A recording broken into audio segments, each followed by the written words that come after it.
Hi everyone, it's Sean and Julie from Chicory's Travels.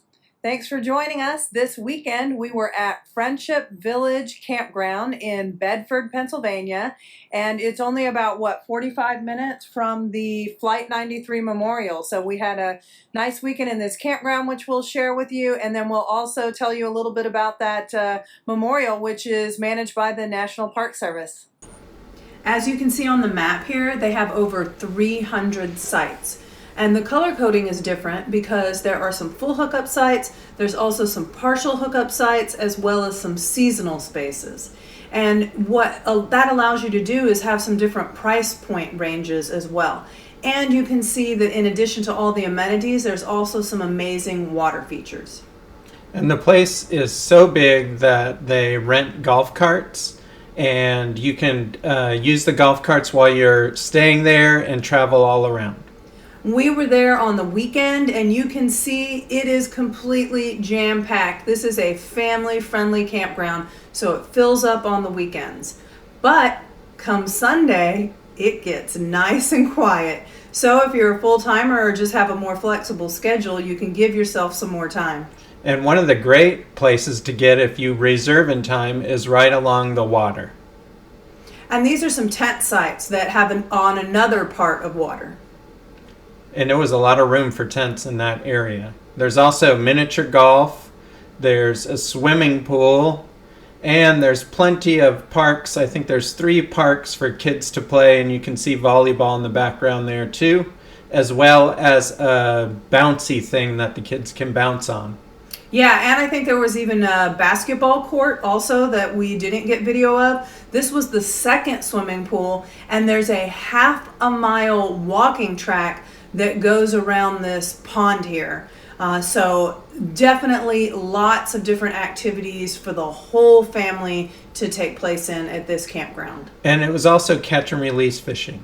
And then there's a dog park, there's a small dog park and a large dog park, and it's pretty big. And there were 2 camp stores. This one is dedicated to just camping items, and then there was also one with snacks at the registration, which is where this barn is. And on the weekends, they would open up the barn doors and do an outdoor movie. So the primary reason we were in this part of Pennsylvania was to go to the Flight 93 National Memorial. And it's a great memorial. Lots of park rangers there, and they have a hiking trail that goes all the way around the memorial site. It's 2,200 acres, and you can see the trail is soft gravel, and it's pet friendly if you want to bring your dog. And I was recording it on my Fitbit. It was 2.3 miles to walk the loop. If you're unable to walk, they do have different parking areas that you can drive and park to see it. And along the hiking trail, they have signs that show you what activities were going on there during the recovery of the flight. And this was where they set up a command center.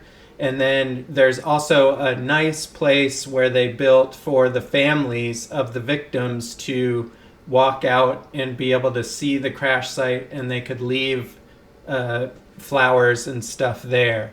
And you can see the view way far down there is where the crash site was, and this is where the families could look at all the work being done to recover their loved ones.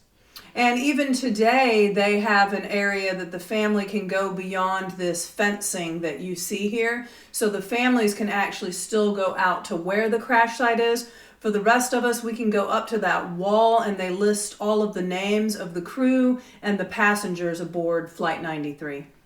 And there's great views of both the wall and the crash site and the visitor center from the entire hike. So I thought that was really nice that you could see everything no matter where you were at this national memorial. And up on this wall, like Julie said, they have the names of the victims on there, and then you walk along the length of this wall and we'll show you what it's like on the other end.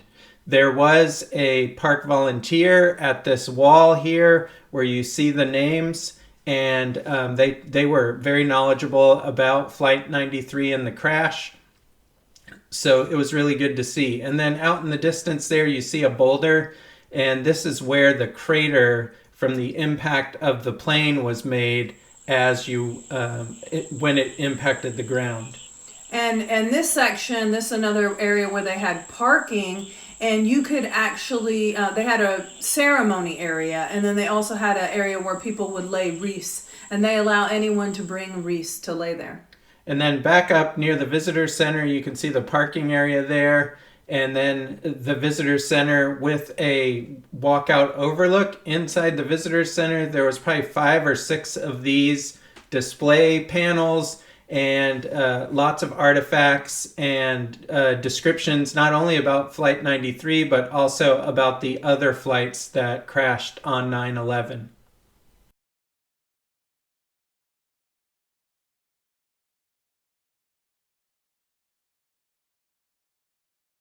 With their selfless act, the men and women who stormed the cockpit lived out the words, "Greater love hath no man than this, that a man lay down his life for his friends."